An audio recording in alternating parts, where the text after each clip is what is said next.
Welcome back everyone to the fields of Perthshire in, you guessed it, Scotland. So at the moment just myself and Martyn are out just now. I'm on the XP DEUS II and Martyn is on the XP Goldmax Power V4. We're on what we call the Roman field, and it lived up to its name the other day when Martyn and Peter and various others managed to winkle out a number of Roman coins. I've gone with Program 2, which is sensitive. I've made a couple of adjustments as suggested in the comments by a very kind person. I've completely forgot to bring the piece of paper that says what the adjustments are. I'm sure if you look back through the comments on the last video, you will find his recommendation. So thank you for that. Another thank you also because I hadn't realised, but a number of people, 7 of you, had given me a little donation through Buy Me a Coffee for the support of the channel. So that's much appreciated. I hadn't realised, I hadn't checked my account for a while. So thank you kindly for that. That will be used towards supporting the channel, buying microphones and other pieces of equipment. So much appreciated. Never expected, but very, very kind of you. So let's go and see what the DEUS II can turn up on this field. It's had a little bit of time to settle out and has produced lots of finds for me and for the guys over almost 20 odd years of detecting it, and it's had a deep plough, so hopefully that's brought some new stuff to the top. Another very quick signal. Pretty consistent, 83, 84. Might we have a wee coin to get started? Let's see what we get. The wind is fairly howling at the minute. Trying my best to keep the microphone protected. Oh, I think we've got a musket ball. We do. Haven't had one of these for a while. This is my first XP DEUS II musket ball. That was actually pretty high for what I would normally expect lead to come through at. 83, 84, 85. But that is indeed a musket ball. Well, this bit of the field has been done to death over the last 6 months or so. So this has been brought up from much deeper down. The field's just had a 2-foot plough. And I'm guessing that's come from fairly deep down. But great. So the lead ball fired from a musket, a flintlock type musket, and clearly missed its target. And date wise, more than likely it's probably 17th, 18th century, I would guess. First firearms came to Scotland in around about 1385. And by the middle of the 1400s, we'd gone gun crazy. We had all kinds of pistols, rifles and cannons. The musket ball was just there, and right here, got a fairly consistent 45.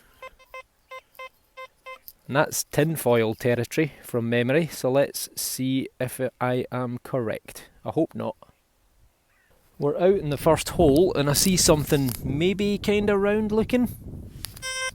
And that's it. I think we've got the dreaded button. We have indeed. That is the back. That's where the loop would have been. And that is the other side. So it's one of these kind of 2-piece buttons. It would have had a dome on this side, I think. Unless that is actually it. It's quite sort of decorated looking. And I think that's pewter. If it's not pewter, it's tombac, which is a zinc copper alloy. But date wise, that's probably got a bit of age to it. It could even be consistent with a musket ball. 1700s maybe. Who knows? Maybe whoever was wearing the button was shot at by the musket ball. We'll never know, but 2 finds in quick succession. We've only been going for 5-10 minutes tops. We've got a third signal.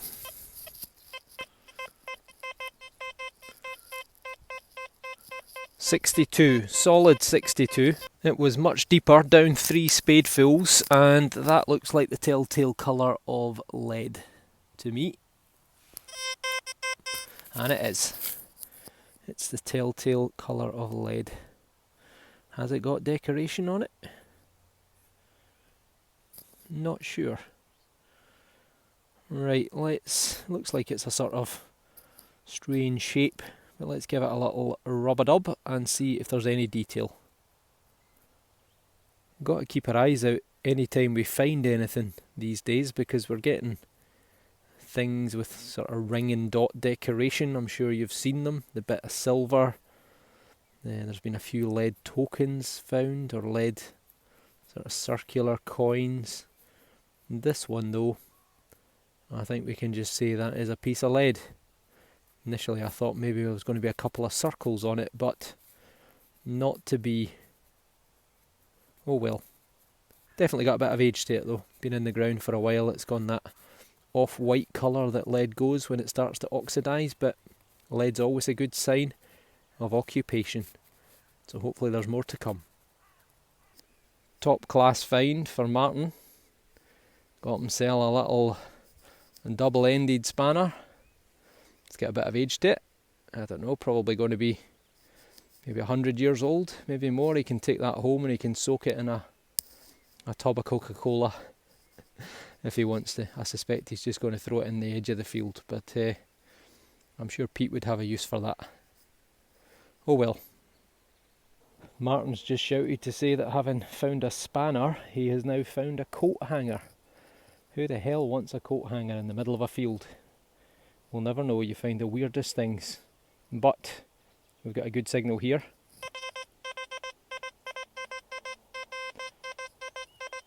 .56, .57, and a very consistent tone. Doesn't sound like a big signal. Could we have a wee coin, or maybe a button? I think probably a button. Let's see. Okay, 2 spadefuls down, and we're out the hole.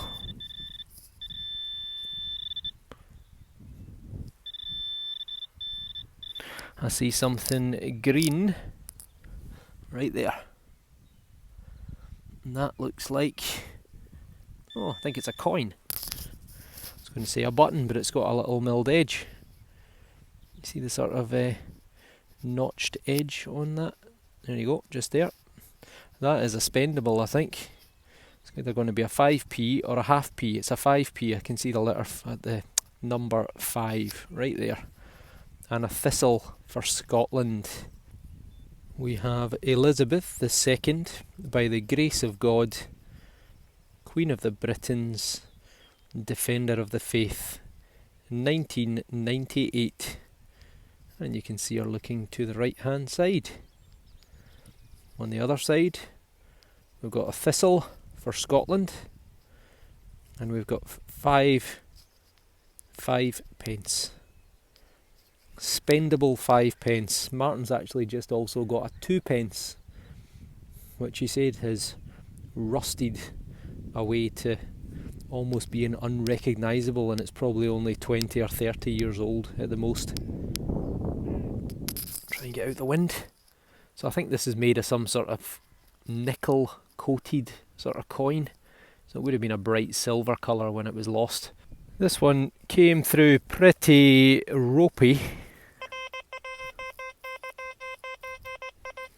But it's not sounding too bad now. I've patted the ground out. I don't know if it was maybe even right on the surface in a clod, but it's 57, 58. Maybe another piece of lead or something. Let's give it a look. Well, it wasn't on the surface after all. It was a couple of spadefuls down. Just came out in this last one. I think we've got another button. Maybe even a squashed bullet.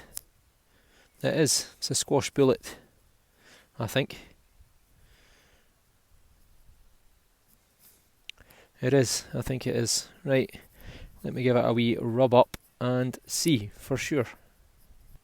It is a little bullet, take my word for it. I know it doesn't maybe look it, but it's got that little sort of pancake shape with a little sort of raised part in the middle, and this is I'm not sure the calibre, maybe a 22, little lead bullet, and it's such soft and it's fired at such a high velocity. When it hits something hard, it pancakes and it leaves this smooth finish on one side with a little bit of a raised bit in the middle, and on the other side it leaves these sort of harsh lines that go off at all sort of directions.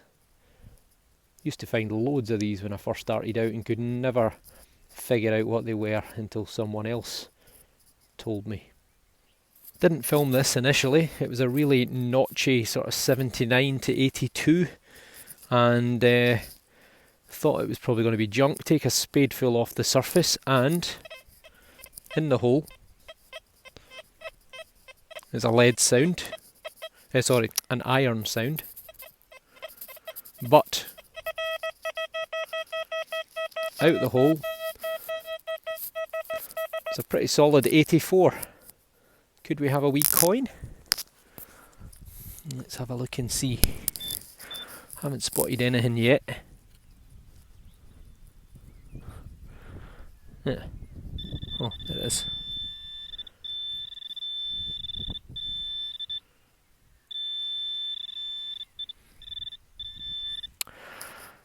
I'm either going blind or you're all shouting at the screen, but I can't see anything.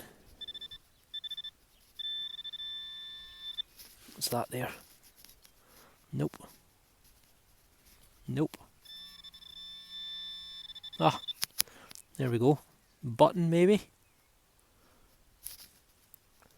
I can see a little bit of gold. Have we struck gold coinage? Or gold buttonage? I dropped it. We've struck gold of the button variety. Damn it. Oh well. It's a bit better than your average button. Let's give it a wee gentle rub up and see if there's any decoration. There's definitely some lettering on the back. This is about the most gold intact button that I've probably ever found. Normally you're lucky if you just get a little fleck or two, but the back of this is almost completely still gilded, and the front, well, 20% gilded. If there was any decoration on it, then it is long gone. But it's a button, and it's gold. So I think it's one of these ones that says gilt, G-I-L-T, so I think it says something like patented gold gilt or something along those lines from memory. And I'm sure these date to the sort of George III period, if I remember rightly, 1760, 1820 sort of period in time. But it's gold, but not quite the gold I was after. Martyn says he's got a turner, which is an old copper 2p from the 1600s, so maybe nip over and see him and see what it looks like. Well, this is Martyn's turner. You can just make out the stem in the middle, the head of a thistle, crown above it, and the leaves going out, and it would say Nemo me impune lacessit, who dare meddle with me or poke me with impunity, or whatever the actual meaning is. And the other side there would either be, in fact I think it's there, maybe a crown at the top and a crossed sword and sceptre. Can maybe just about make something out there. And there would be the letters C and R for Charles Rex. So this probably dates to Charles I, Charles II, which would be 1625 to 1649 when Charles I lost his head, and then 1660 to 1685 when Charles II was on the throne. I think as well William II of Scotland, who's William III of England, I'm pretty sure he also had them when he ruled with Mary, William and Mary, which is sort of 1688 through to the early 1700s.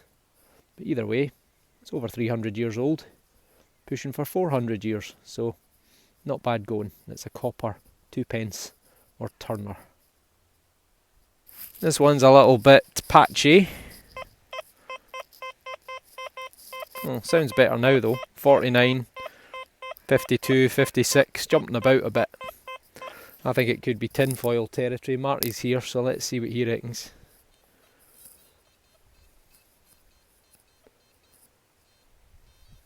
I think it's lead. He thinks it's lead.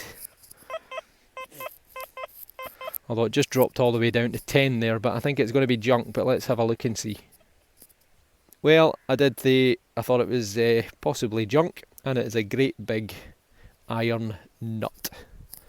There used to be an old mill here, an old jute mill, and there used to be a row of bungalows which were knocked down, I think about the 1950s, give or take. So it is what we call in the business junk. Well, that is me done. Not every metal detecting session can be hammered medieval coins and gold and silver, but what have I got to show for it? I've got tinfoil, I've got a gold button, I've got a pewter button, I've got a spendable 5p, and I've got a pancaked bullet. And then lastly, my first musket ball with the XP DEUS II. Marty's just dug his last hole. He's not shouting and jumping up for joy, so I suspect that is junk. Tin can to finish the day. So yeah, unfortunately metal detecting, it's not all treasures, but between us we managed a few buttons. Martyn got a beautiful spanner, and he got 2p and I got 5p, so we're 7p richer than we were before we started. Oh, he got his turner. I forgot about his turner, so there we go. He got a 400-year-old, almost 400-year-old relic, or coin should I say, so that's not bad going. We've not even scratched the surface. We've also realised this field's been turned over since we were in here over the last few weeks, so 100% there's going to be a lot of good things still to come from this field. The question is, how long have we got before it's planted? I suspect just a few weeks if we're lucky. So fingers crossed, we'll be back out soon. But thanks for watching. If you don't already, give me a sub, give me a like, and thanks again for those who have sent me a buy me a coffee, much appreciated. Probably use that to try and buy a new wireless a new wireless microphone for recording, because continually tangling myself up in this cable. So, see you on the next dig with the XP DEUS II. Thanks for watching.